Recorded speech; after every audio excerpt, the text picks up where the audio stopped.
We are live. So welcome to I needed to say I'm Saturday. live, not you. No, it's my turn. No, Uh, it's my turn. no, it's my turn. We're co-hosting, and you said that last week, so it should be my turn today, right? You know what, Amir? I had a great yesterday, so you go right ahead. No, you go ahead then. No, you go ahead. No, Mandy, no, you have it's your now turn. been minted. Just kidding.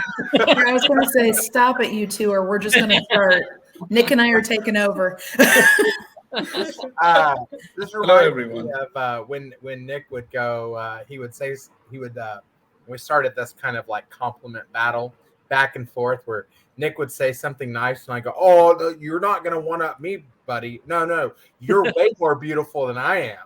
And so it turned into this compliment battle where at the end, it didn't matter. You just left going, walking on sunshine. Whoa. Hey, But hey, Danny. We've got Danny on there. Good to meet you. oh, So so we've got good topics for everyone today. We have one guest, but I don't think they will be joining. They might pop in later, but let's see. Let's begin then, Josh. okay, well, welcome to Sassy Saturday Live. And where today we have, of course, Josh and Amir as the co-hosts. We've got Mandy with us, and we've got Nick, who are pretty regular guests with us, and we love to have them over. Today's conversation will involve leadership coaching, among other things, processes within startups and corporate, and man, whatever else Amir throws at us, because he is the all-wise one, honestly. I mean, you look wiser though. No, it's because of my background. Is it? Yeah, I have everything blurred out because my autistic. Because it's dark and scary. Well, no. That's my heart. No, it's mainly because my autistic kiddo right now is not having it with clothes. So rather than somebody get upset and call CPS on us because we have a naked child running around, I just blur out the background. Yeah. And by the way, that was a great post today. I really appreciated that restaurant. The local pizzeria. So the manager needs to be applauded, and do tell him that from anyone of us that it's a good thing that you're doing for someone's kid. Well, so That was he, an excellent example of leadership, actually. yeah. So not only from the store, but what you did too, I think was an excellent example of leadership, right? Like recognition, Julie. appreciation, Yeah. really, really important. Well, important in leadership. So here's kind of Archer. He is so like I could count on both hands and wouldn't eat all my fingers what he's willing to eat. Other than that, like I swear to God, he would starve before he tried anything else. And he's also very, very visually. His gag reflexes come up to something he doesn't find appealing. For example, if we were to cook eggs, he would have immediate projectile vomiting. Like it's I don't know why, but like if we cook eggs in here, he wants it. He's like blah, like you're just like wait what? There like no warning whatsoever, right?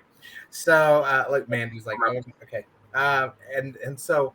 But one of the things that he absolutely looks forward to every single Friday, and he talks about all week long in his albeit limited vocabulary, is Papa John's, Papa John's, Papa John's.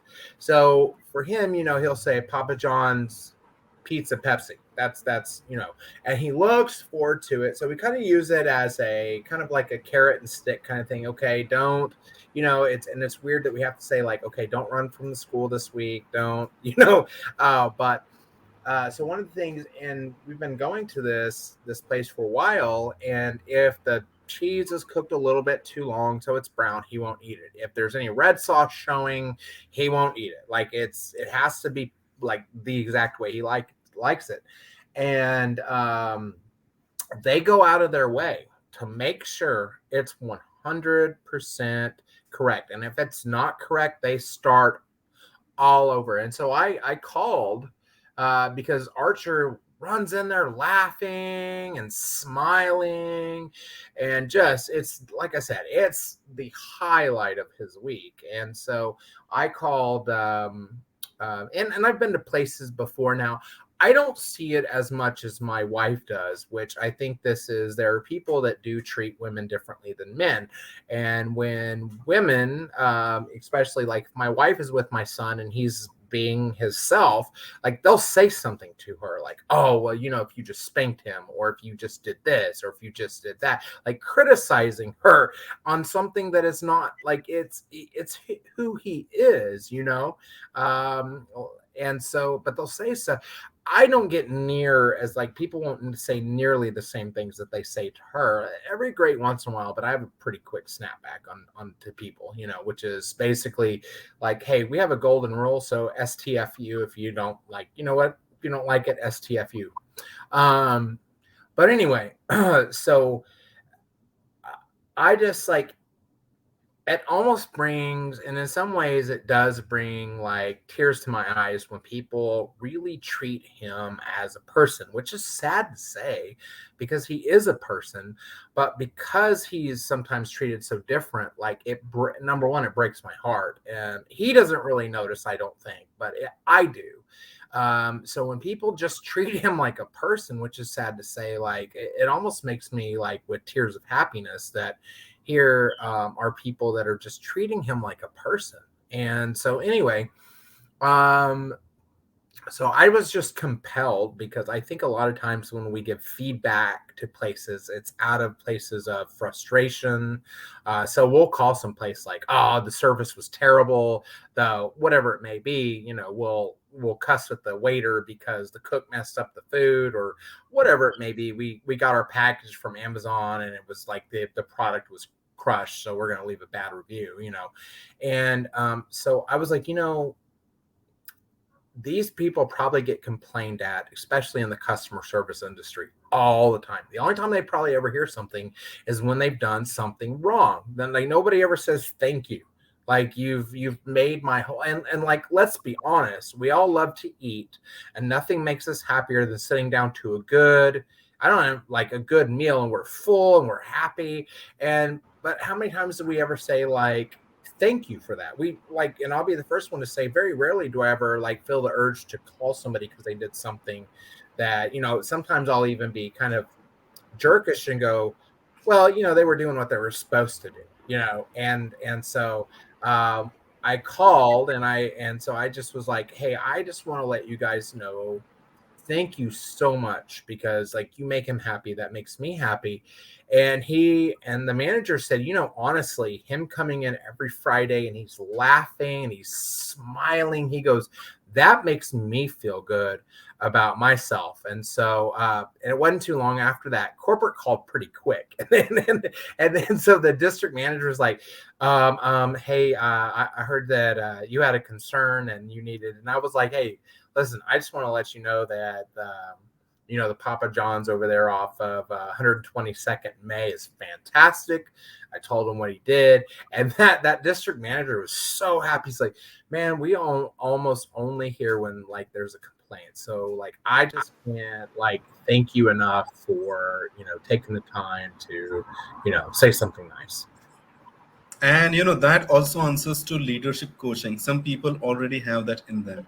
Now I got I had some great experiences. I have a motorcycle, and there was a time I needed some spark plugs, a specific type, and I called the company.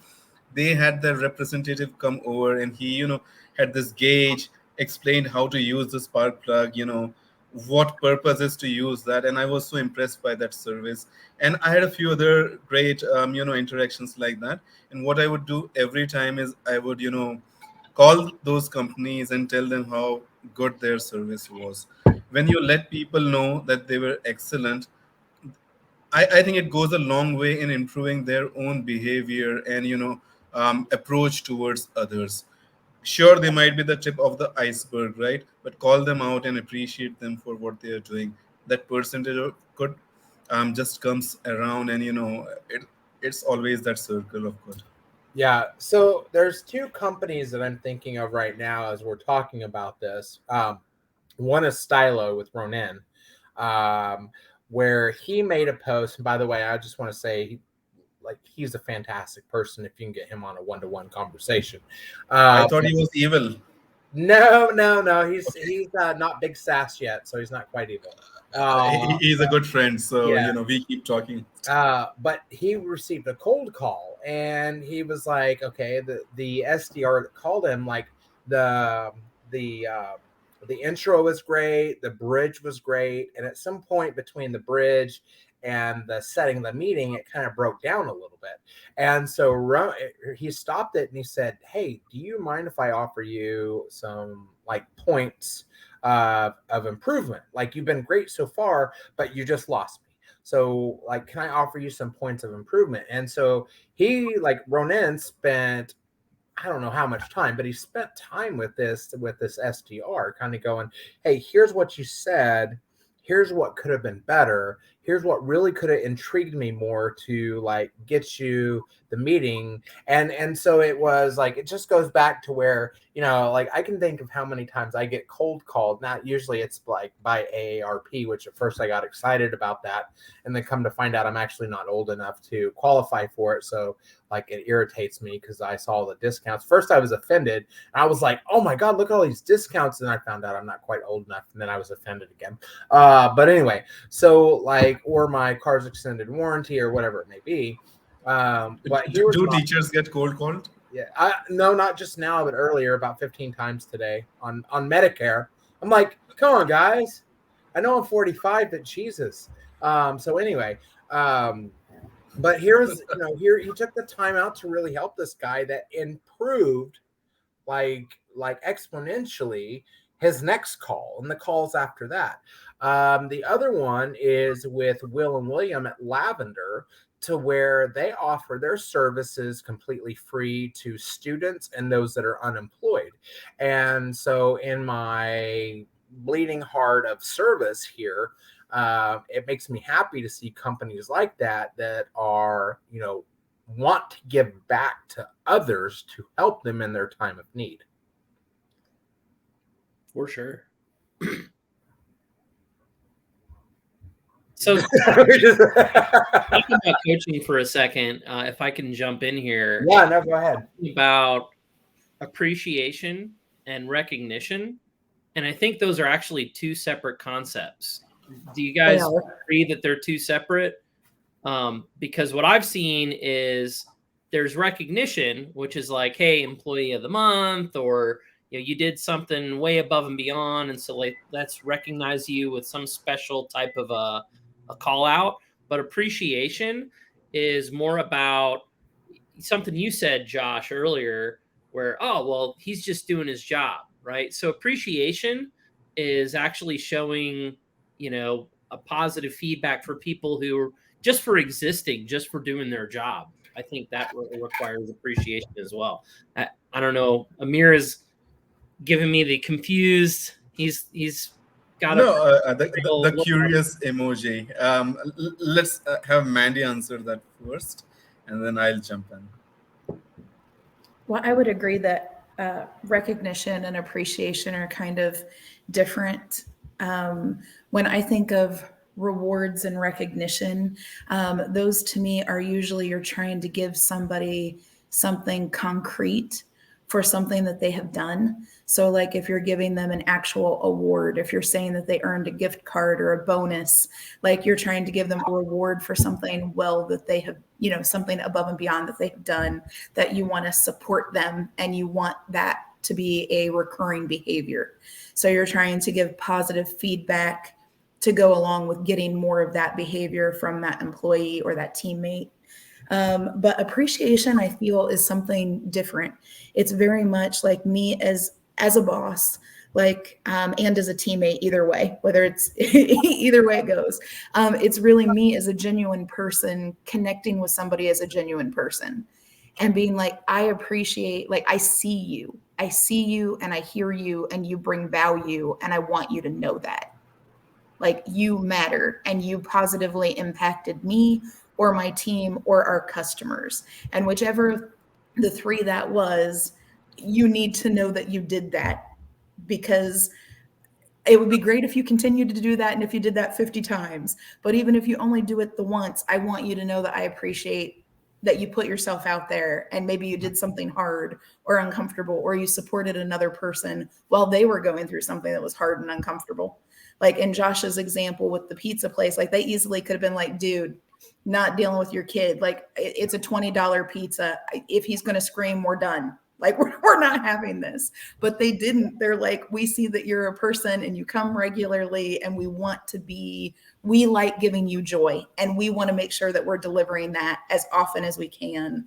And also, we probably also understand that as a parent, when you're coming to us regularly, as hard as it might be for us as service people to have a customer yell or be unhappy or have a gag reflex in our restaurant, which nobody wants, nobody wants. We also recognize that you as parents, this is a lot harder for you than it is for us. And if we can support you, then we've all won. Like we did our job as a company, but we've also supported you as a customer. And that's really where the magic happens. So that to me is appreciation. So we are reducing Josh from churning from Papa John's. Yes, we are.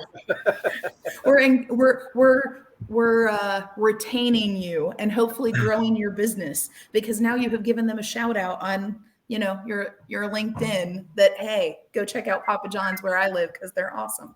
So well, and then today, like I'm gonna do a Yelp review. And by the way, I have a large following on Yelp, just so you guys know. So if you start a restaurant and I visit it and I give you a bad review, my Yelp people are not gonna be like they're gonna come after you, bro. That's all I'm saying. I mean, kind of an influencer on Yelp. At least that's what the email I get. I don't, Okay, Kevin, good to know. Good to know. Yeah. I don't know if you agree with this, or this might be a bit of an unpopular opinion even. Like, I think every employee at any company deserves to be cared about and appreciated, whether or not they're doing a good job.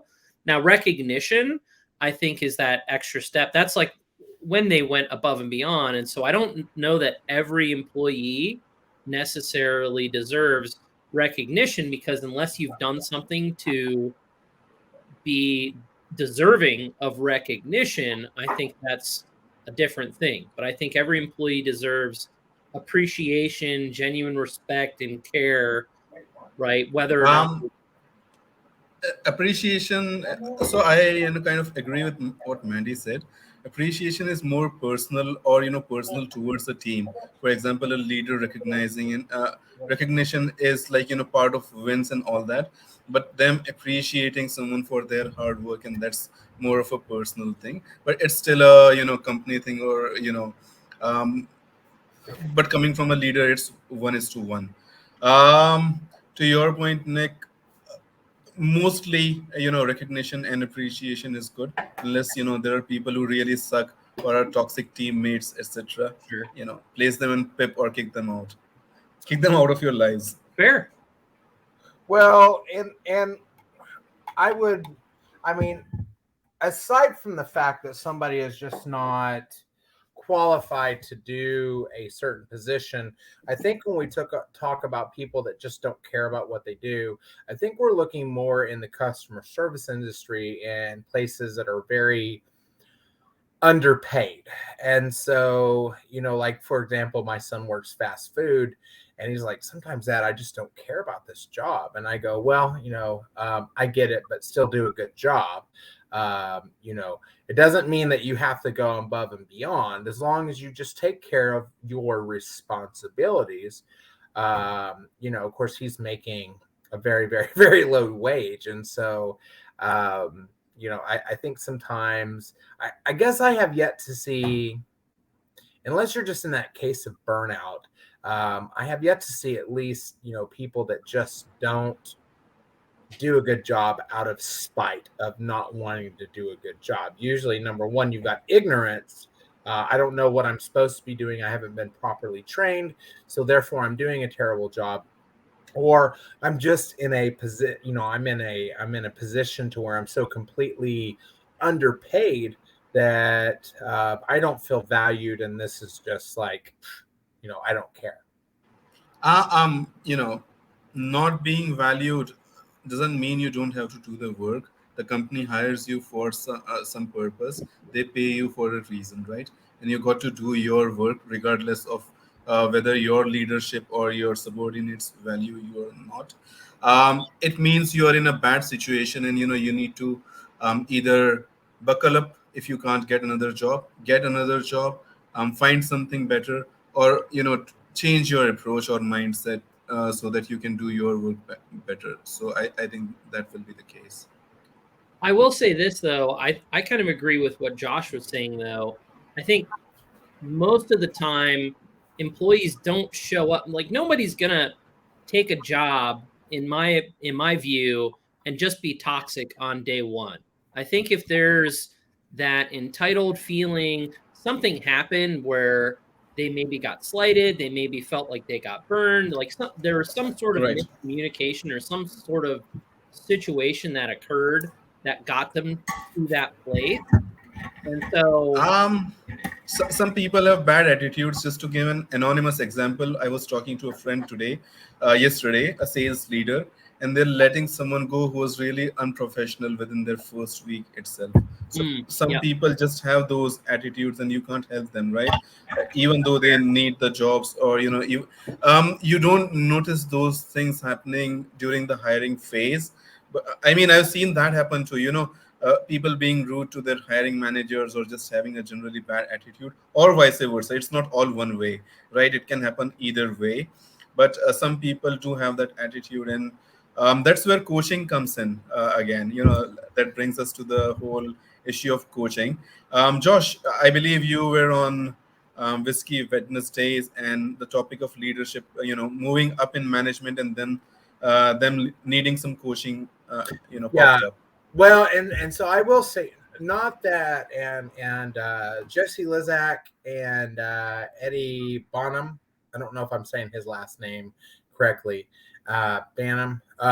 They always have a really, really good Whiskey Wednesday, and but this one seemed to be like off the hook, extra special, just like just wisdom bomb after wisdom bomb after wisdom bomb. It was almost like, when you're playing like Street Fighter and you hit like that 12 combo, and it's like boom, combo breaker, and it's got all these plus 100s. It was like that. I was like, oh my god, like I couldn't type fast enough in order to, like, I'm gonna totally steal all these ideas for posts and discredit the other people for having them so that I get all the recognition. But anyway, so they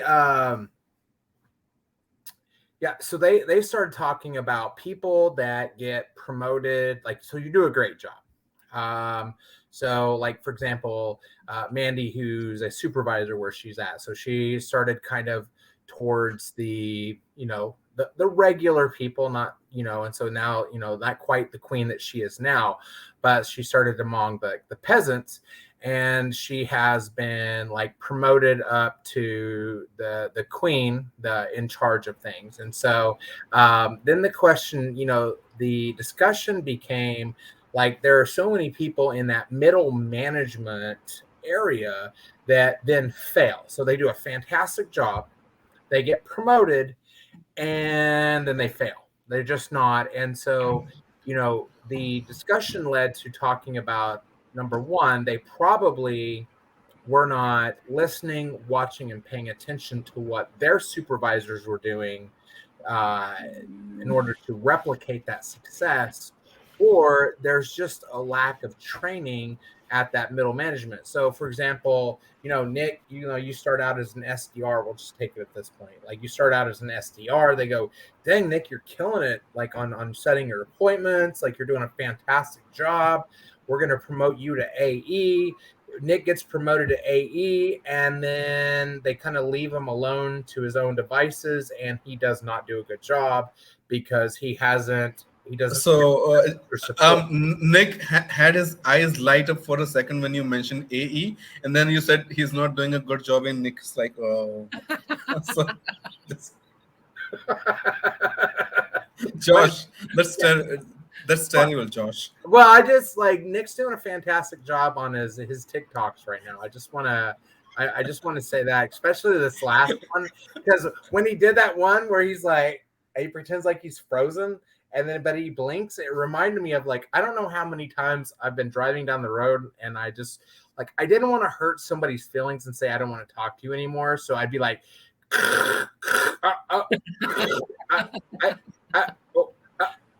I'm breaking up.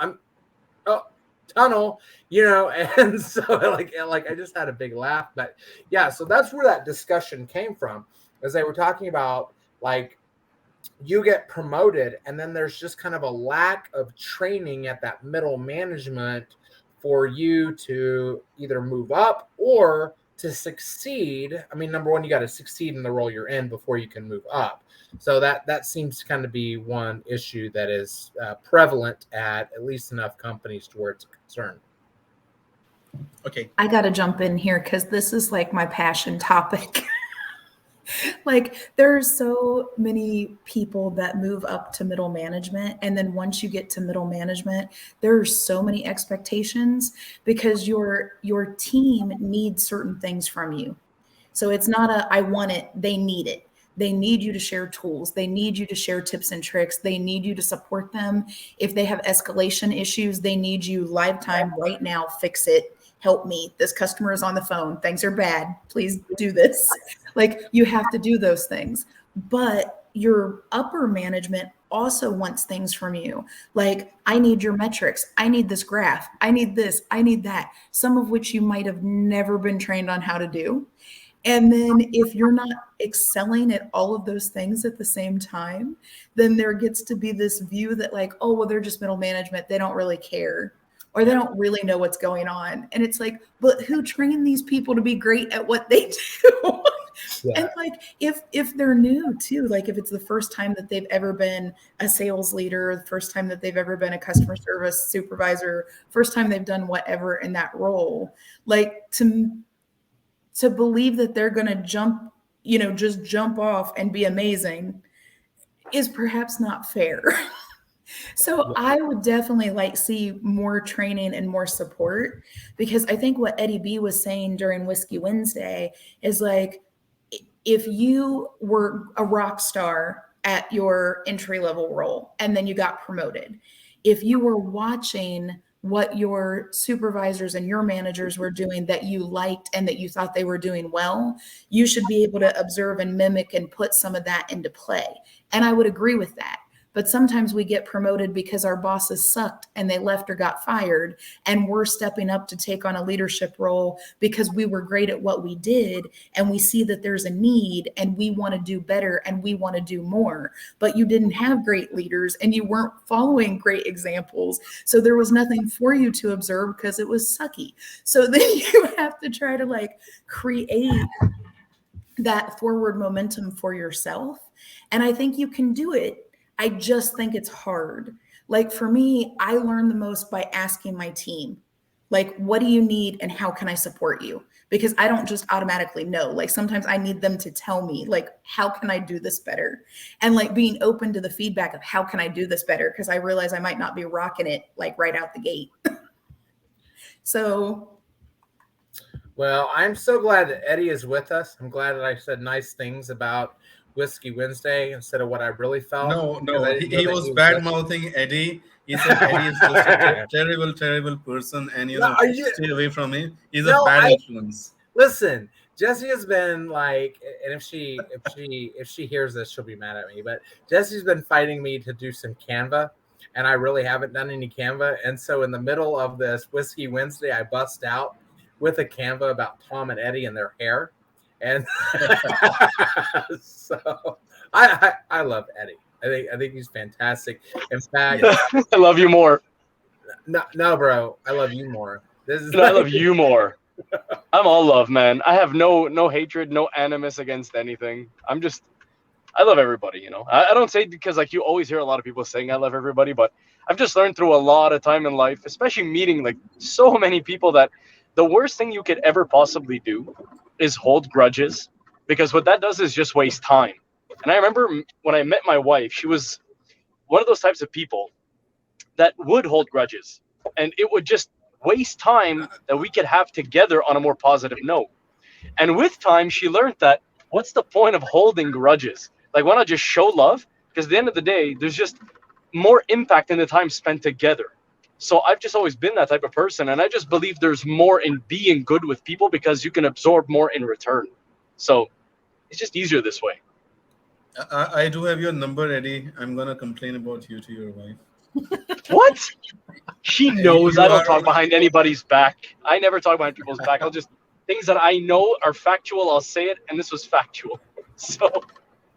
Well, no, and this was like, and this brought up that whole, like, I made that post about revenue development representatives, because that was kind of like, you know, because we keep talking about, you know, the bringing sales, marketing, even customer success together to create, I don't necessarily want to say like full cycle, but at least you're creating that awareness, you're creating that interest, and then you're kind of following through.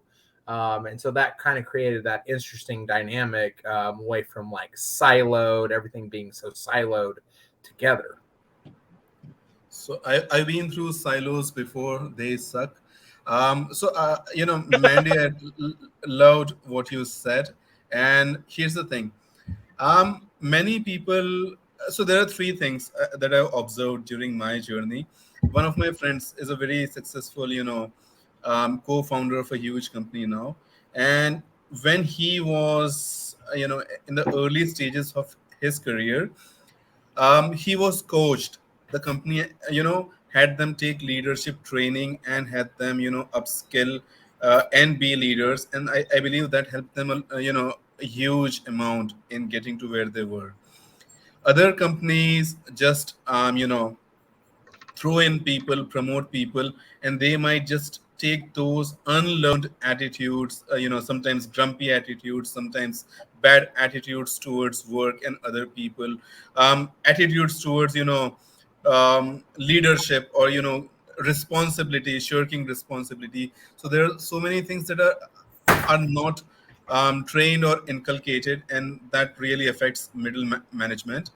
And the third thing is that some people do have that ability naturally, and they grow to be good leaders, but you know, they have to have those empathy skills, you know, the relationship skills, the people management and people interaction skills. I believe a lot of salespeople do have it, but many more don't, because I see, you know, people becoming sales VPs, etc., but they take the SDR or the initial sales roles. I think the same happens with marketing as well, right? So they take the same approach, but when you're in a leadership role, those you know, you need to broaden your horizons and take a more inclusive and leadership oriented approach, which does not often happen. Okay, so I have a question, and this can, like, because Mandy's a supervisor, Nick is kind of in a leadership position, Eddie's in kind of a leadership position, Amir, you've had leadership positions, you're a leader. So here's my question to all of y'all. If I step into a role, because we all know that I'm transitioning out of the education sector and I will be starting in at a role, right? And ultimately, my goal is to kind of move up the ladder to a certain extent. So knowing that I will end up in a leadership position, is it my responsibility to be proactive, to get coaching on to be a leader, rather than ending up Yes. there and going, oh my God, now I don't know what to do. Now I don't know what to do because I didn't receive coaching. Ultimately, where does that responsibility lie then? It lies With with you. you. Okay. I mean, Always with you. everyone nodded instantly, so that's not even a question. If you're looking to be a leader, then it absolutely lies with you. Now, there have been people who've been put into a leadership position who haven't wanted to be in leadership positions, and so I think it's unfair to expect them beforehand to have gone, and learned all of that. But once they're in that leadership position, now that you're tied to that role, then they have to learn it. Yeah, I agree with Nick. One thing that I would add on is if you look at pattern for any business and you see stagnation when a person's been put in place, the reason why a business will stagnate with specific leadership is because there's no progression within the individual to allow that progression to be carried forward in the team. So if you have somebody, and this is where you always see some of the best leaders of industries are always relating back to the people who have taught them. And that respect is what other leaders respect in turn, because they know that mentorship is crucial for growth. You only know so much as a leader going into a position. If you literally dispense everything onto your team and you have nothing left to give, you're going to continue to stagnate because now it becomes status quo. But what ends up happening if you have someone who can give you additional help, things that are above and beyond the knowledge that you currently have, that you can then translate onto your team for growth purposes, then the team in turn grows. And that's how it's always going to be, which is why I go back to the idea a second ago saying you see a lot of the leaders out there when they go for these awards or they get accolades or they're, getting put into positions where they're having to speak about what they did to grow a specific entity or whatnot, they're always resulting back to the mentorship they've been given. And that's just a pattern that we've seen over time. And I want to just step back for a second. LinkedIn is a big proponent of this. Now, you're going to see a lot of stuff. I mean, I talk, everybody talks, everybody posts. None of us are perfect. I have mentorship till today. Even if I'm going to mentor someone, I'm going to have mentorship myself because I'm never going to know it all. But the best thing for me to do is to grow as a person and continually and perpetually and progressively help others. And that's the objective. Yeah, I agree with all of that. I think leadership is both art and science. And so There's something that Amir said, which is there are some people who are born leaders, but you don't have to be a born leader, right? It can be learned. So it's always learned. Again, Marcus Kauke is one of the top leadership coaches out there. Unfortunately, he wasn't able to join today. So me and he, we keep speaking all the time. So most of these traits can be taught, right? That's what he always says. So leadership training can be done. The way to become a good leader is to have good mentors, to have good coaches. And to name a few names, I saw Adam J of Reprise, getting a coach. Then Todd Capone, he's super famous. He said, he had a coach as well. You wouldn't even imagine that a person of their stature would, need coaching, but yes, they're still going in for leadership coaching, and which tells you that, you always know so little and about the areas that you do want to progress in as leaders, as people who are, going to talk to other people, be in positions of leadership. Coaching is necessary. Mm-hmm. And most people are very lucky because they already have a leader in their organization that they're in. The problem is they don't take advantage of it. So, and I say this because right now I'm sorry I'm resulting to me in this, but like I'm just saying it because I'm in a position now that I can actually embellish in. So I've just entered into a position working under someone who's very well known in the SaaS space, Tim Savage, who has an abundance of experience in sales, like a plethora of experience. And when he speaks, I don't talk. You can even ask him, I'll just shut up. Because when he speaks, it's through experience. And for anybody who gets into sales, who will, let's say, have all of these different people talking at them all the time about all these different tactics and overarching strategies, you have to cut through the noise. And the people to listen to are the ones who have been in the trenches, those who have been put in these very difficult situations before.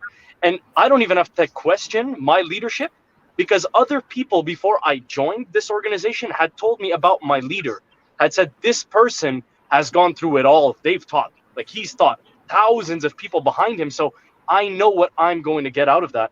So he now becomes a mentor for me. You see, like you can take the action and you can exercise mentorship where you are, or you can exercise it through something that's external. But it's the best way to succeed in both life and also in a professional setting. because Agreed. you're only limited by what you know. So the only way to learn is to be able to ask. And this is where the listening component comes in, not just to hear, but to listen and embellish in the listening. Which is why you always have to be very humble about it and know you don't know everything. Sometimes you just know shit, right? Like there's some things I don't know shit about. And I'm not going to say I know about it because I'll look like an idiot. But then I only limit myself to the things I do know so that I don't look stupid. And that's what LinkedIn sometimes does, is it really throws out shit to people. But if you go back and question it, this is when that idiocracy happens. Right. Well, and I probably that most of what you said I agree with, but there's something you said that maybe I'll challenge a little bit, and I'd actually like to hear from the group. You said everybody's lucky. Most people are lucky because they have a leader in their current position that they can look up to. I don't know that that's the case. I know I'm very lucky where I'm at. It isn't. It isn't the case. That's why I said most. Well, that's why I said no. most. Actually, most are unlucky, is what I'll say, Eddie. Well, going by the amount of, look at all of these SaaS companies failing. Look at companies just going down the drain. And there's a good leader. Welcome on board, Ricky. And here's a good leader. If you ever. Ladies, who we got? Ricky. I've got to get so close to my phone here. Hello, everyone. Hey.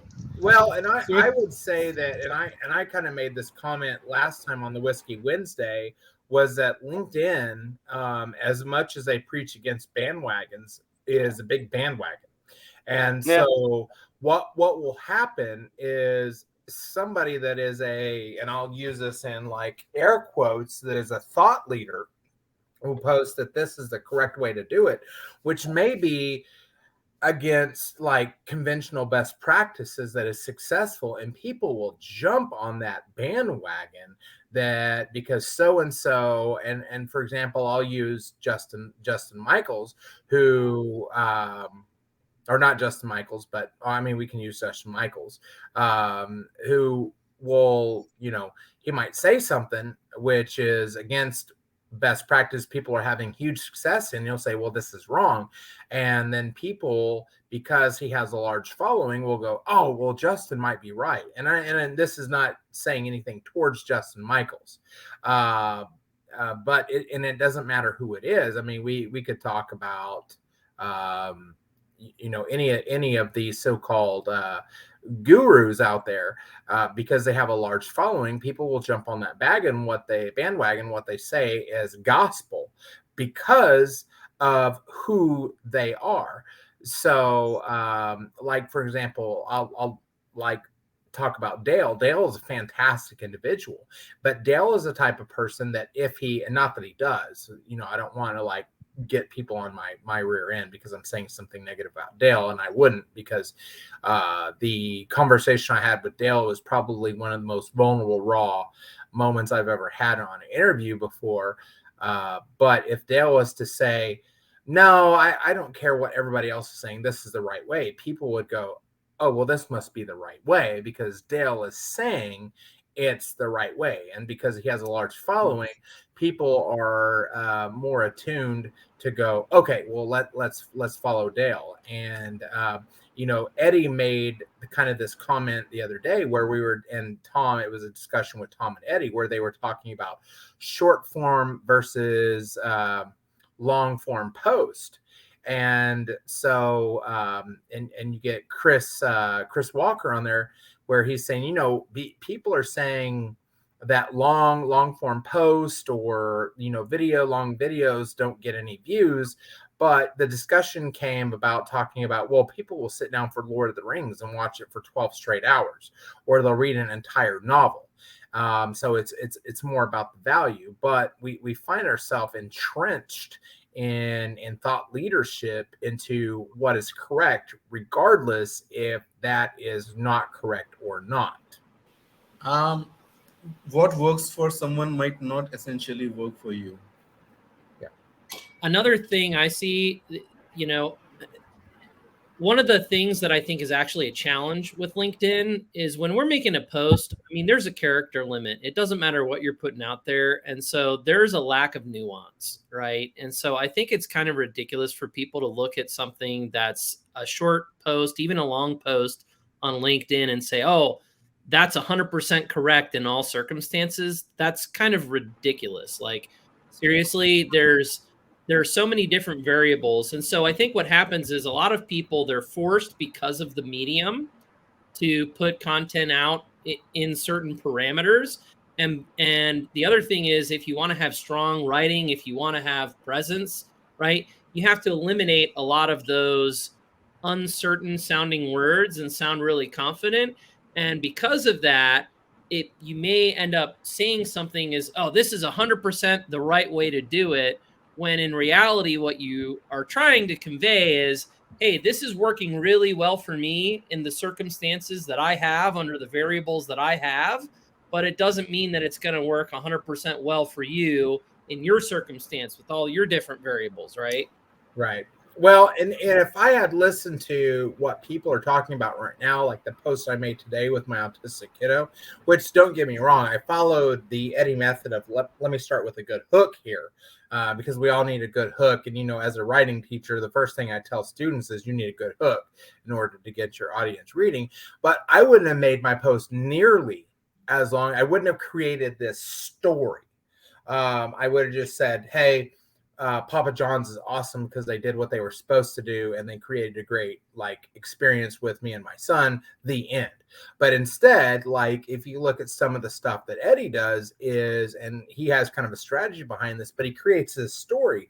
And the really good people that can create long content, they do this. They create a very good hook, and then they kind of take you through this range of emotions, and they finally come to the end, and they still leave you going, man, I wish this post could have gone on. And it doesn't always have to be a story, though, right? It can just it can be straight to the point. And I've learned, and talking about, I've learned a ton from Ricky through these, because being on LinkedIn, you think SaaS is the only thing that's out there. And so if I get in and talk about sales, we assume that SaaS is the only thing out there.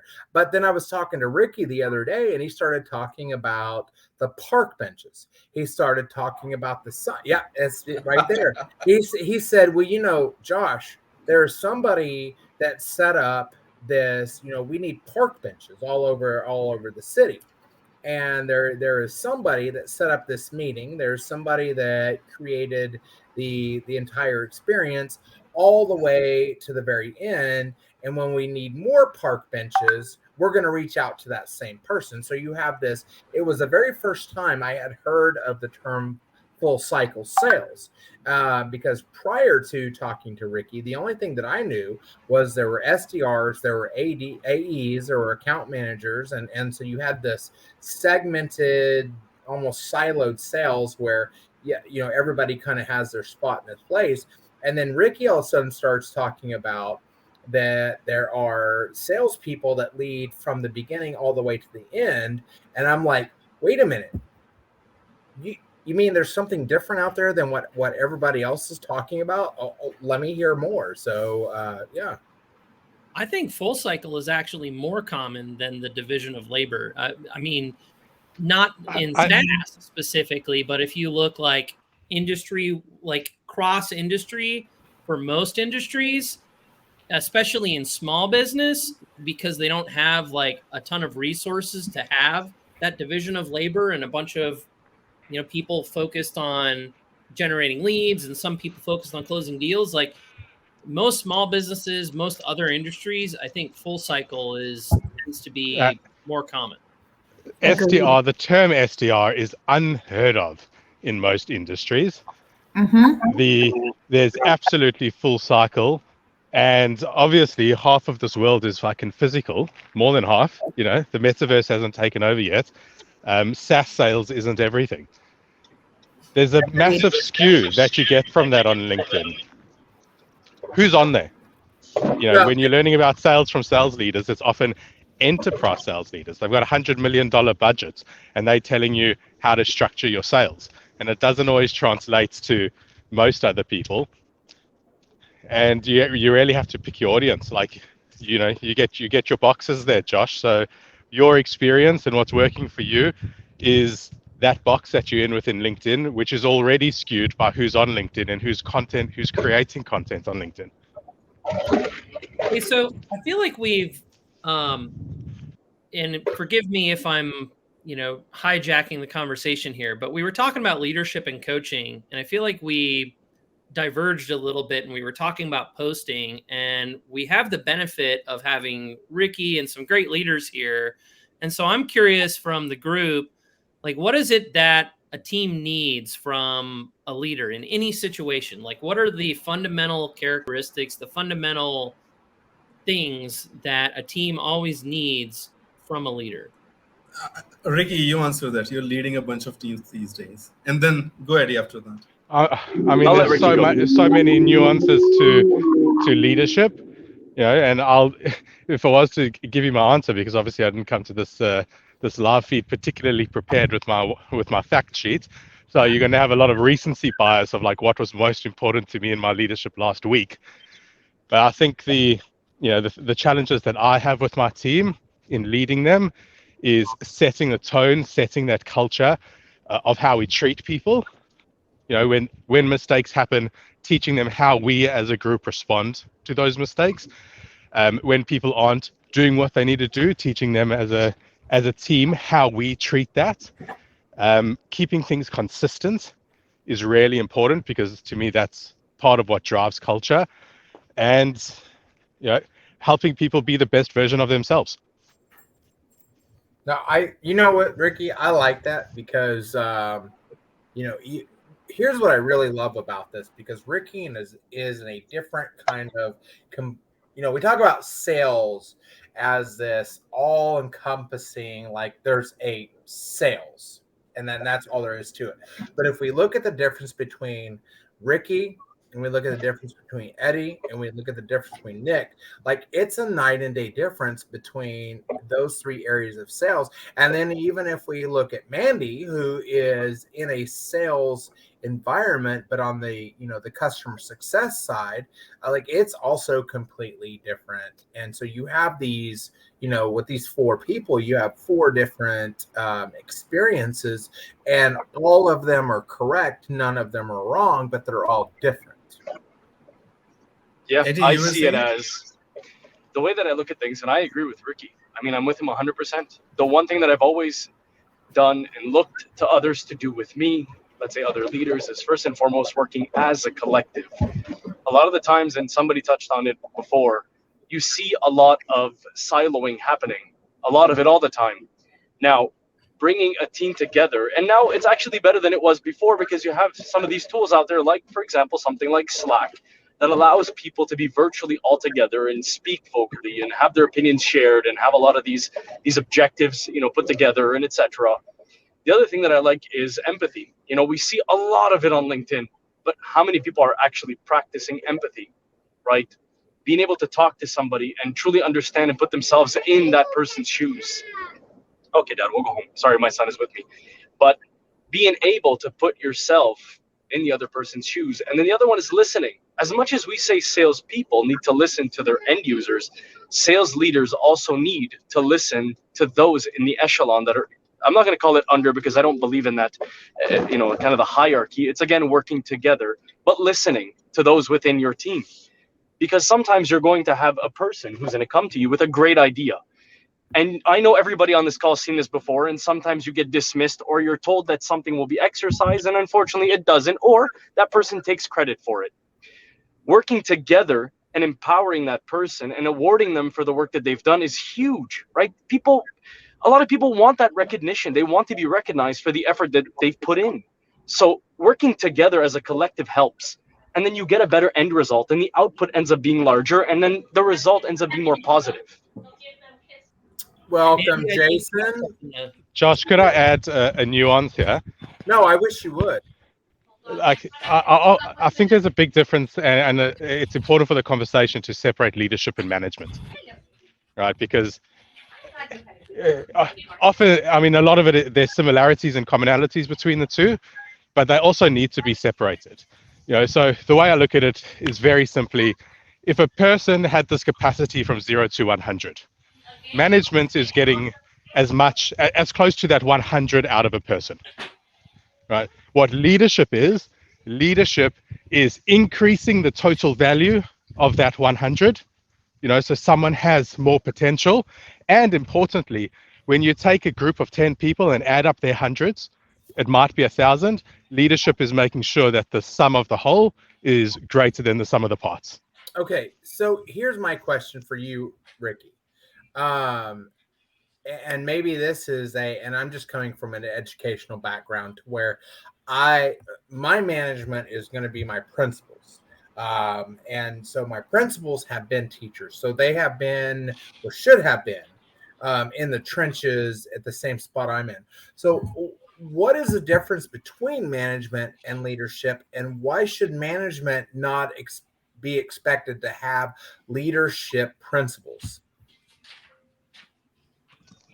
Oh, they absolutely should. Like, ideally they should, right? But those leadership principles that you talk about is often just, well, are they following the cultures that the real leaders are trying to implement within their team, so that they're leading, so that they are managing using those principles? There's that old, it's a bit vapid, but that old saying of, good leaders create followers and great leaders create leaders. So absolutely having your management, which are future leaders, managing and being leaders. Leadership isn't a position, right? So when you say like your leaders were principals, your managers were principals, right? The leaders were the one that were collectively getting people and making them better versions of themselves, or making the team greater than the sum of the individuals. To me, leadership really isn't a position. It's a behavior. Ooh, I love that. And so there's individual contributors. Sorry for interrupting. There's No, individual contributors who are phenomenal leaders, right? How many people who are like that? You ever see like a team of people and there's one person who's maybe an individual contributor, but they spend a lot of time trying to help the rest of their teammates? Like, that person is a good leader. Even if they're not in a management position, they're a force multiplier, right? They're helping everybody else succeed. They're helping other people advance, and they're making the team more successful. That person is a leader, even if they're not in a management position. Or I'm going to challenge you one. Well, not challenge you. I'm going to go off your idea one step further, that you get the reverse too in a lot of organizations, where some people are phenomenal leaders and are taking people in the wrong direction because people follow them. They're the detractors in the organizations. They're the ones that when you merge, when you take over a new company, if you can't get them on your team, you fire fucking as quickly as you can, because they will bring you down, because everyone will follow them. That's a great point. Well, and so here's and the reason why I brought up the principle is because, like, at least where I'm at, and I know that there are not very good administrators, because I've had some pretty bad administrators, but I like where I'm at. If I ask my assistant or my head principal, hey, can you step in my classroom? They might not necessarily know the subject matter, because we all teach something different, because we're all segmented at this point, whether you're English or history or math or whatnot, but they can still control the chaos. Like, they can still step in, look at the objectives, and go, okay, cool. So here's how I'm going to do this. And so, like, I could go to Mandy and I could say, hey, show me every possible scenario that I could run into. And Mandy could go, sure, this is going to take a while, but yes, I can show you how to handle every objection, every upset customer, so she could coach me through. She would provide a leadership environment through every situation. And I have the same feeling, again, like if I went to Amir and I said, hey, Amir, now I'm in project management, which is a whole nother conversation, but and we have this situation. Amir could go back and go, okay, well, we need to start here. So he could provide that leadership. The same thing for Ricky, the same thing for Nick. So at what point are we not demanding that our management also be leaders and able to coach and lead? Well, ideally, I think you want all of your managers to be able to coach and lead. But again, I think this goes right back to that conversation about how well versed is your middle management. Like, are they leaders? Have they had training? Do they know what's needed from them and how best to support their team? Because if they don't, they can manage maybe, but they can't lead. Because to me, leaders, there's something different in a leader than a manager. Managers tend to be task focused and they're trying to accomplish specific goals. Leadership does that as well. They do all of those things, but there's also an aspirational part to a leader. Leaders are trying to develop their talent. Leaders are trying to lift people up. Leaders are trying to make a path forward.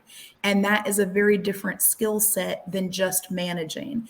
Managing is maintaining a status quo or possibly growing to meet a quota versus really developing a path. Josh, was your question? I felt like when you were asking your question, it seems like there's some competency a little bit, because there's people who get in management roles, and there's even people who are leaders who don't necessarily have competence in the area of the people who they're managing or leading. Yeah. Okay. So Nick, and that's a fantastic question, because let me rephrase it a different way. I am hired into your company, and I say your company as in, the company like Amir or Mandy or Ricky or Jason or Nick. Like I'm hired at the bottom level, right? And so now it is your responsibility to not only train me, but coach me and lead me to be successful.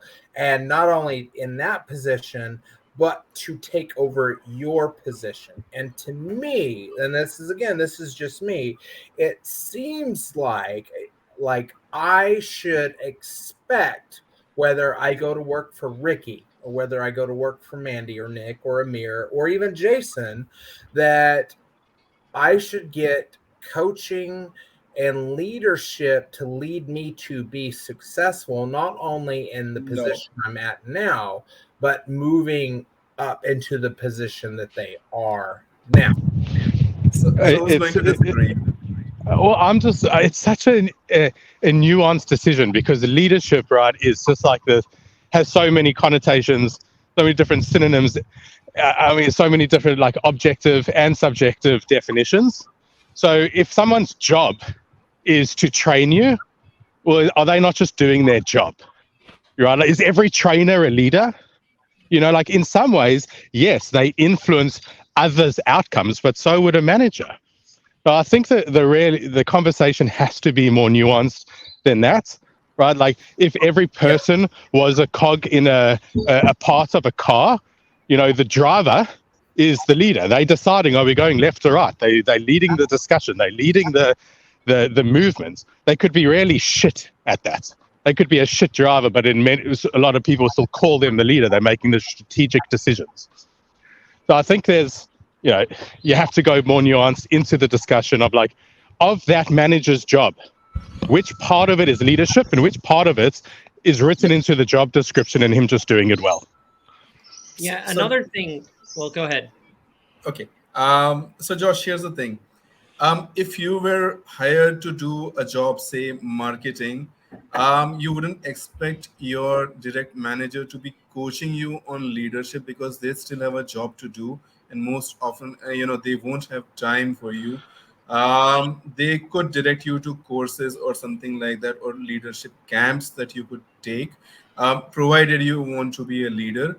But most of the times when companies hire you, it's for a specific purpose, and you're expected to learn after some onboarding what you need to do in that role.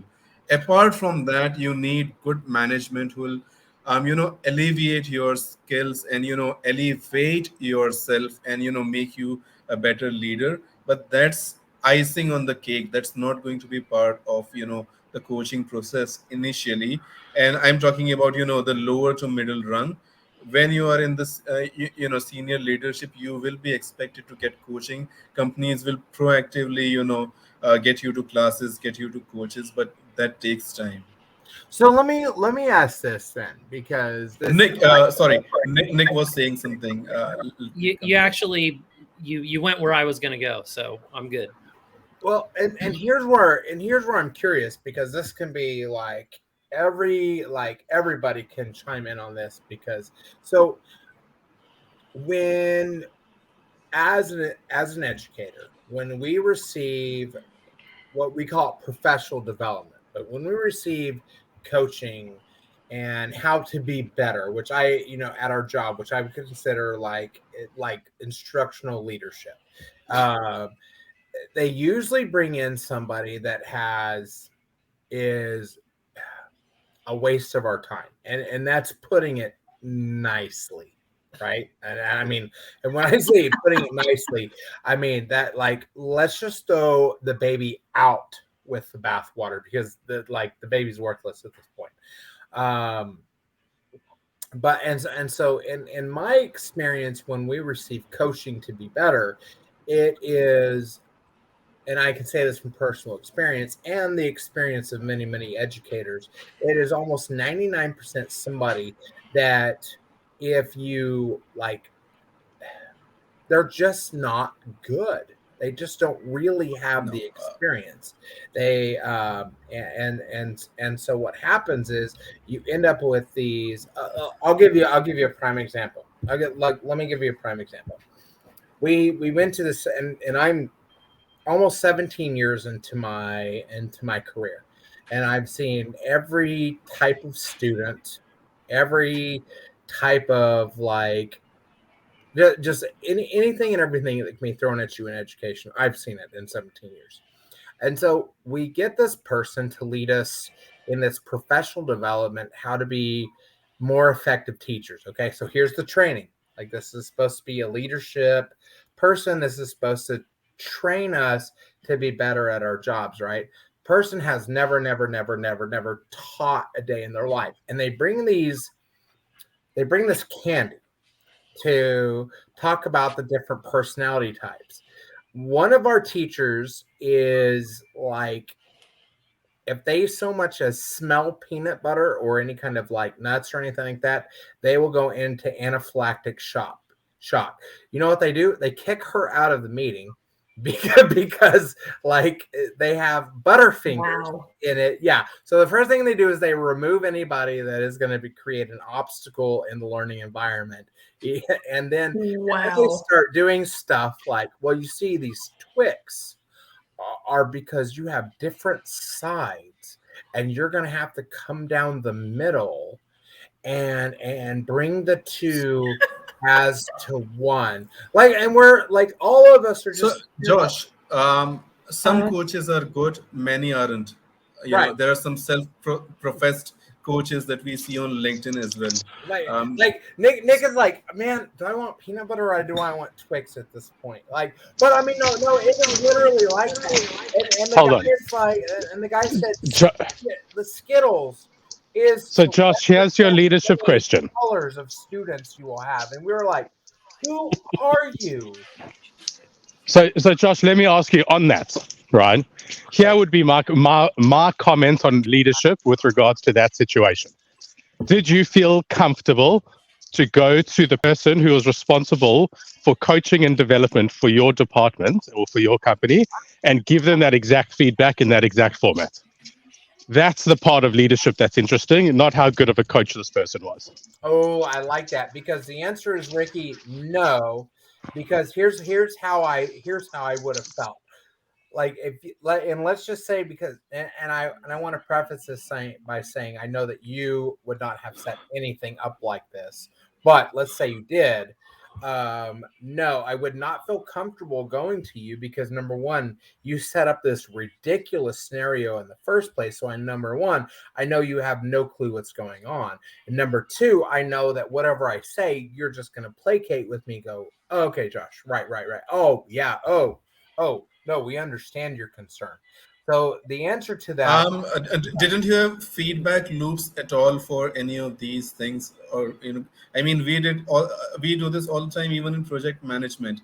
There are retrospectives. You end a project, you talk to the other project manager, your counterparts. Hey, this went well. This didn't go so well. You give them feedback. Other companies give you feedback, and that's an absolute necessity. So now I'll go one step further, right, Amir? So now you've got feedback loops, but now feedback loops are part of the system, right? So now part of the system you can't call leadership.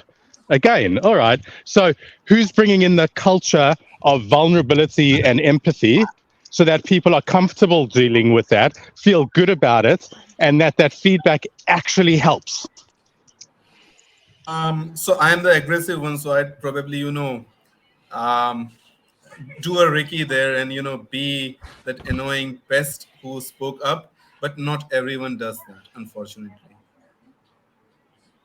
Well, I think it's incumbent upon the leader to create that atmosphere where feedback is sought and received, and not necessarily always acted upon, but at least considered, right? And then there's some sort of communication as to, yes, thank you, we've received this feedback, and here's what we're going to do next. Here's the vision that we're setting in terms of where we're going forward, right? And the real strong leaders are looking at the ones who didn't give the feedback and saying, now that I've created a strong culture of feedback, why is this person not fitting in with the culture? Why don't they feel safe, psychologically safe, to give feedback? Or just is it that they don't give a fuck to make things better? Either way, we have to deal with this. For sure.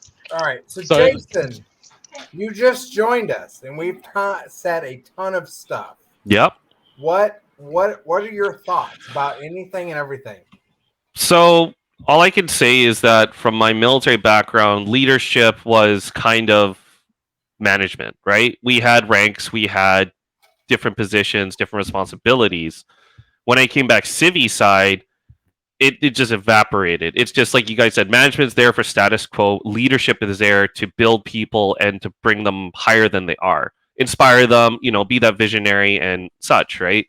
So like everyone's had some great points about, how, there's for example, the feedback loops you guys are saying, but then you can get stuck in that kind of spiral because it's just kind of perpetuating the same thing and not changing anything, versus like someone that would actually stick up and be like, I want to hear the truth. I want to hear, what sucks, what's good. Those are the people that, really inspire and bring people up and are the cornerstone of their organization. Right. So, but in the SaaS world or anything like that, I haven't had a lot of experience with that. I had one great VP at my first company, which was awesome. But it's different. Like, because SaaS is not so much typical business. It's like a mathematical formula for most people, right? This many calls, this many meetings, this many show ups, this many demos, blah blah blah. And that's what I just kind of realized about a month ago. It's like, well, SaaS isn't really like what I would want to do, because I would want to be like, I'm the face of the company. I'm the one that's in charge of getting new clients, keeping clients. But again, like SaaS silos everything, right? You have your prospectors, then you have your AEs, then you have your AMs and CS and all that stuff. And so that was the thing that's been really interesting. And especially when Amir and everyone talks about gurus and all these we'll call them false prophets almost on LinkedIn and everything like that. Like they're just all about, just self-promotion. And they're really not there to help anyone other than just to feed their own ego.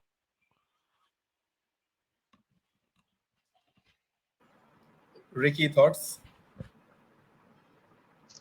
Yeah, I mean, you can't disagree. Like, I think, you could disagree in that I don't think it's systemic in everyone in the industry. Again, I think like everything we see on LinkedIn is our bubble, and maybe there's obviously a skew within that on LinkedIn, but I know some phenomenal leaders within SaaS.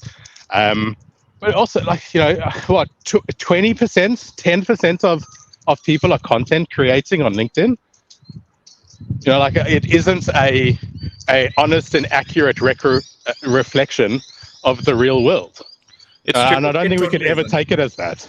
It's true because you It's only totally see like this little bubble of where we are, right? I mean, there's the CTO of the NSA, or is it CIA now, posting, which is just kind of like strange. But generally speaking, it's only like that small percentage that are actually creating content and interacting with people. So it's almost like an echo chamber in that way. There's selection bias.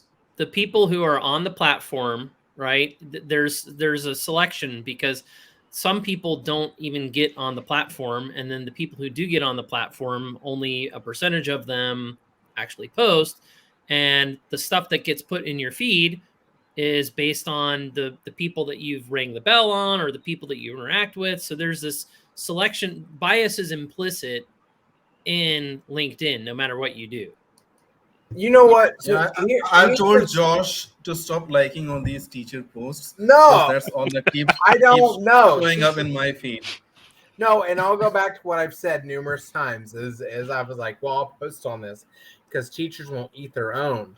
And what happened was the teachers that are being successful and going against the status quo are being blocked, and I mean that's the nicest way I could put it.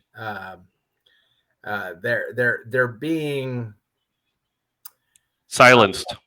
Yeah. They're like, oh, well, Josh is saying something different from this person that is like, I liken it back to the prosperity gospel, and like this is I love this example for some reason, but you get somebody on the prosperity gospel that is like, oh dear Lord, if you just give, and it doesn't like regardless of what your situation in life is, like things will be okay. And it doesn't matter if you've bombed out of your 417th interview, you like, and this is probably a discussion for another day, but like you end up with people going, oh, don't you worry, your opportunity is right around the corner. And I've said this so many times that we get this toxic positivity to where people are like, oh, you failed it again and again and again and again, but that's okay, don't you worry, because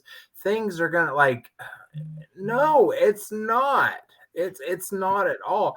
But you have people that regardless, and I'm not going to name names, regardless of how like poor their presentation is and their advice is, they end up getting lucky, and so then people will take that as gospel and go, oh, well, they were lucky, so therefore they must be correct. And like my mind blows. And Amir and I have these discussions constantly. And if you could see some of the discussions we have, it would cause a Catholic to like, well, I don't know about a Catholic. They might not blush because Catholics are into some kind of crazy things. But I mean, like, you're out of words now. Yeah. I'm like at this point, everybody listen.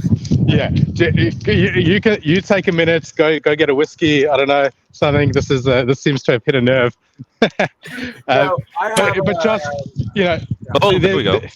There's other things we don't talk about, which is like, I've been in a leadership role before where like I was so fucking busy every day. I had so many different demands on me that it was incredibly. I have all of these leadership ideals. I love to give people I want to do things one way, but I've got so much on my plate that I don't achieve those leadership ideals, right? And I don't know, like to me, leadership is it's a challenge that a lot of people face. A lot of people face it in different ways.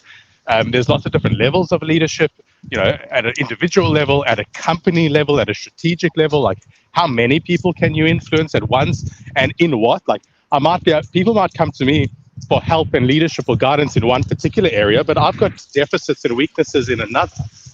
So maybe a part of leadership is just recognizing where you can't help people.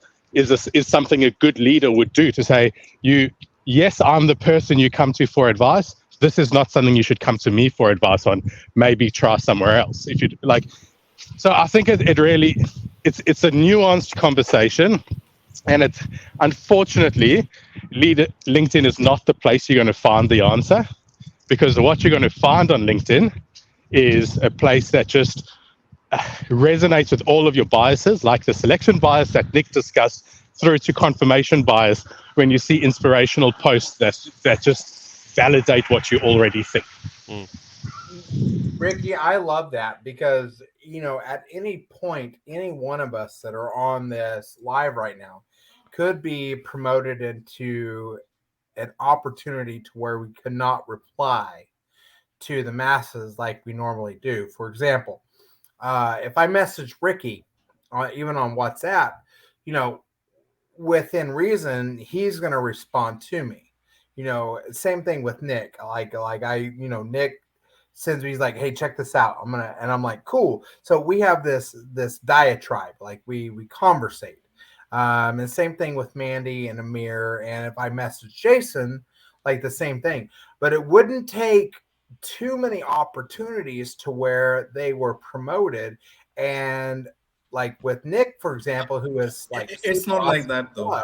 Like I would Not have like to that. make an appointment with like Nick's like secretary in order to have this conversation.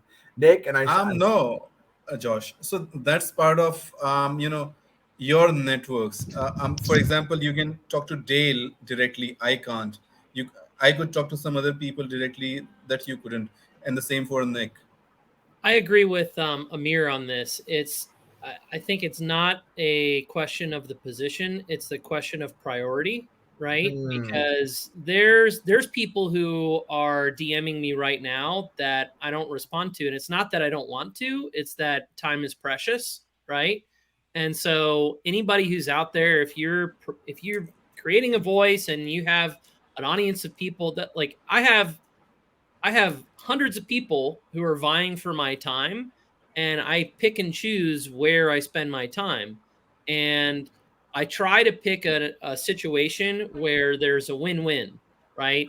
Where if Great. I'm spending time with people who win because I'm able to share things that help them, right? That's great. And then also if I can win because I'm learning things from those same people, those are the people I want to surround myself with.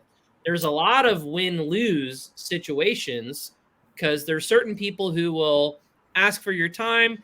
They need some help. And I think it's good to do some of that, but you have to manage that, right?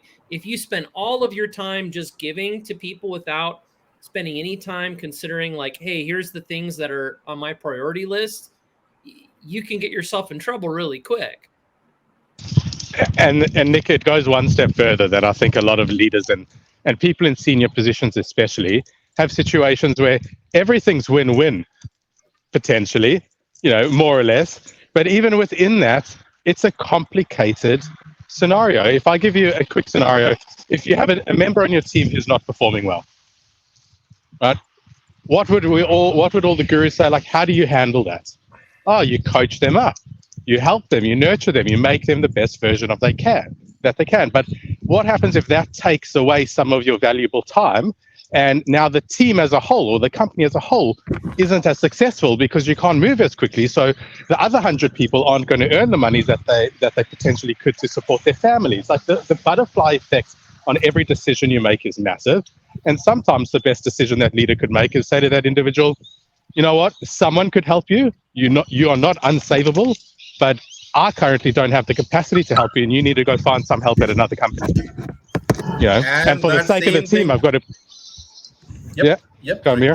100%. And that same thing goes to Josh, what you were saying earlier, that not everyone would have the time to coach you within your role because they simply don't have the time, and they've got like 20 different things going on.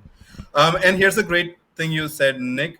I was talking to Zineb on LinkedIn, or Amelia, they're good friends, right? And it's all about the art of saying no. I mean, when do you stop saying, I stopped, helping people, unfortunately.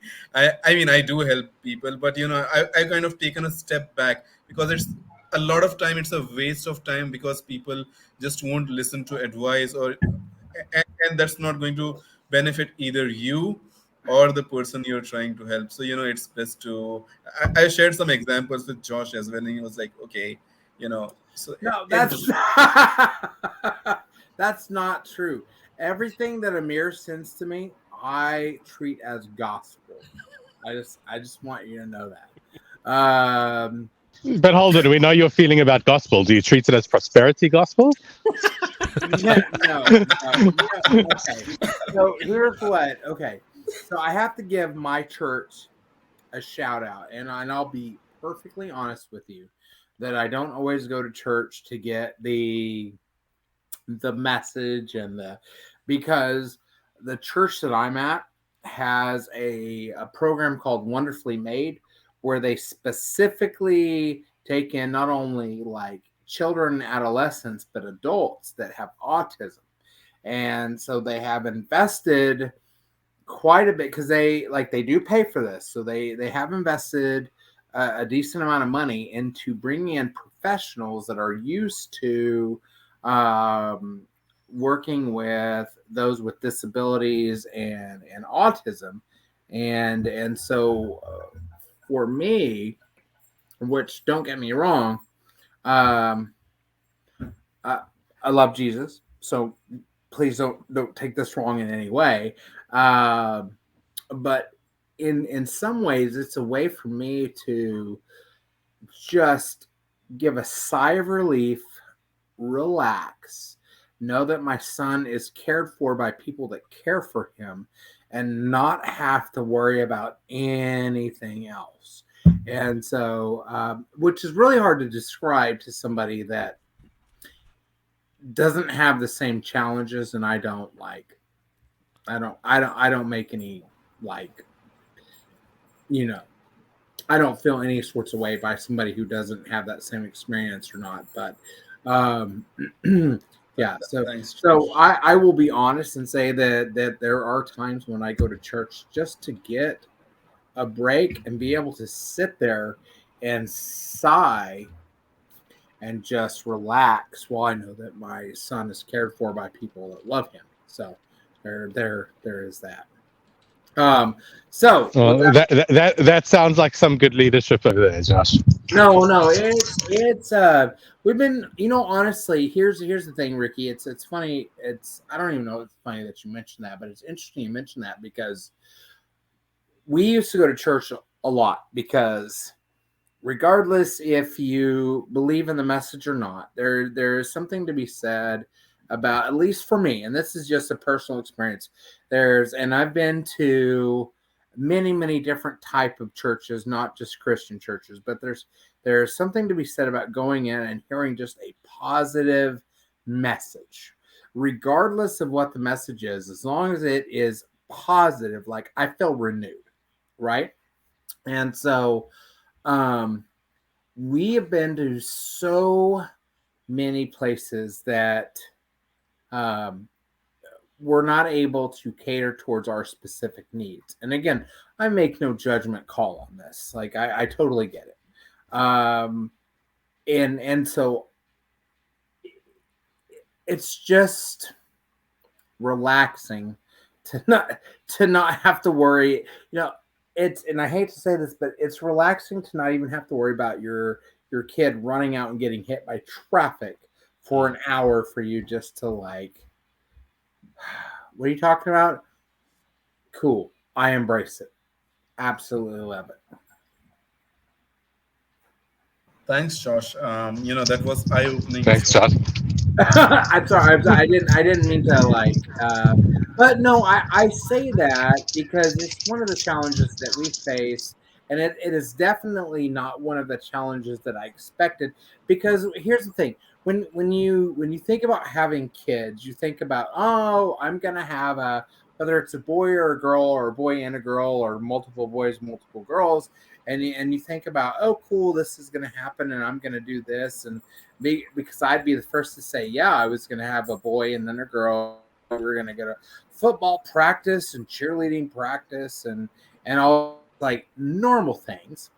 And that didn't happen at all. And so we ended up like right now we're in a situation to where we're just trying to get proper care for him. And in order to get the care that he needs, it's going to run us $24,000 a month $24,000 a month. So, part of like, if I look at careers, I'm like, well, I need to go into sales because I need to at least make $290,000 a year just to get him the therapy that he needs. So I don't know. Maybe Josh, I feel like it would be a lot cheaper to try get citizenship in another country. Just saying. It's interesting that you say that because I was like, maybe this is a discussion that we should have next Saturday about America healthcare versus Everyone else. everyone else. Yeah. Great conversation. I'll sleep in for that one. Okay. Same. Yeah. Well, and it's the same. Like Amir and I have had this discussion before about metric versus standard.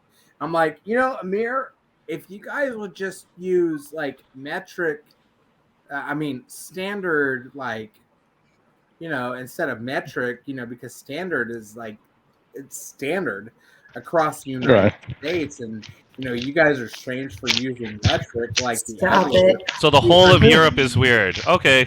No, Stop it, Josh. Josh, you're 100% right, and this is what you'll get on LinkedIn, right? You'll get someone saying, "Absolutely, Josh, it makes perfect sense that 12 inches makes a foot and 3 foot makes a yard, and however many 1,570 yards makes a mile." Like that's obvious. Like, why would 1 to 1 to 1 to 10 times 10 times 10 make any sense at all? And you'll find half of LinkedIn agree with you. Yes. So like, but anyway, to bring it back to leadership, if we wanted to, because I'm happy to meander. Josh, I think like, first of all, thank you for sharing. Like those are some like deep and, vulnerable statements that you've made, and, really let us get to know you a lot better, which is amazing. But the leadership challenges, if that could come out of that, is like, there's so many, right? Like, is it a leadership's job to accommodate everybody? Because like you could make a workplace safe and comfortable for parents with autistic children, and there's a million different needs. Everyone has their own needs, obviously, and I think a lot of people would agree their needs might not be as complicated as yours, right? But everyone has their needs. So like, you get this vapid leadership where it's always just like, help people, always do what they need. And everyone else is sitting there like, it's not possible. So maybe, and this would come down to like where Mandy gets to experience some leadership, maybe it's often about just helping people find the right path for them and what will work for them and not for everyone else. And sometimes that may even mean not working with us. Yeah. Like but you have to be empathetic and willing to understand the problems from other people's perspectives to know if you can help or not. And like, it's amazing that you're able to find a church that gave you what you wanted, right? A lot of people don't like church. Like, it's not a thing that's in my world. We call them shuls, but like, it's everyone's different. And like, leaders struggle these days with how to deliver that. Like, how could you as a company literally deliver what all of your employees need when you as an individual are still flawed and still struggling to deliver what you need? Yeah. Well, and I Ricky, and I think you're right. Regardless if we want to take this from the discussion of like sales or marketing or even childcare, it's about how can we give to the people the best of what they need in order to be successful. And I think we see a lack of that, regardless if it's the government or many businesses. So I think you're absolutely right, because we could go on a whole discussion about like people with EpiPens in order to survive, and so but anyway, we'll leave that for a discussion of another day. Yeah, here's two of your conversations for some other sassy Saturdays. The role of that we've brought up with, you brought up the role of religion in leadership cultures and values. Pros, cons, how is that like, is that exclusive? Like I've worked at a company where like they had like deeply Christian values, which, I mean, very powerful. What a strong form of leadership. Didn't resonate with me. I'm not Christian, anyway, but, and you've brought up what metric versus imperial. That one will, Jesus, that will get you some engagement on LinkedIn, Josh. Enough of that one. You will be the next biggest influencer. No. Okay, well, I'm going to post tomorrow about how it's 12 inches, not a foot. It's BS if you believe differently. Like, yeah, I've got it. Hey, I'm going to kick you, Josh, just for the record. One real quick thing. So another topic I would love for us to talk about in the future is the span of responsibility versus the span of authority. Because a lot of times I find that managers, leaders are put in a position where they're responsible for a lot of different things, and yet they're not empowered with the authority they need in order to affect the change on those things that they're responsible for. Okay, hold on, Nick. I'm just going to give Nick snaps for that because yes, yes, yes, and yes. Well, I'm writing this down. Because let's do this. Let's stay on after the live and let Mandy have the last word for before we drop off the live. Did you? Okay, so Nick, you said authority versus what now? Responsibility. Responsibility. I love it. Go on, Mandy. Well, I'm just going to return us to our original topic because we have strayed 50 ways from Sunday. So wrapping up to what we were started with, which was like leadership and also rewards and recognition type of a conversation. So circling back to that, I would say if anybody is still with us in the audience, something that I would say is that if you are currently a leader or you manage a team and you're looking at tips and tricks to get better, I think the easiest takeaway is ask your team what they need from you. Be transparent that you might not know already what they need. Ask them what they need. And understand that each team member might give you something different. Because if you ask an extrovert, like, how can I give you rewards and recognition? Public praise is a win, right? Like, I want my leaders to know I'm awesome. I want my whole team to know I'm awesome. Please put me on the leaderboard. Yes. If you're dealing with an introvert that's on your team, they might hate that, like real hate that, and be like, you know what I would love is if you wrote me a personal note. Like, I'm a words of affirmation person. I would love if you just took 10 minutes and wrote me a note that I can keep 10 years from now. That would mean the most to me. So that is my tip and trick for the day. If you're trying to get better with your team, these are easy things that you can do to understand your team better and to show up for them better. Love it. Thanks, Mandy. Amazing. And with that, we catch you next week on Sassy Saturdays Live. Thanks everyone for joining us. Bye, everybody. Bye. And we're still live.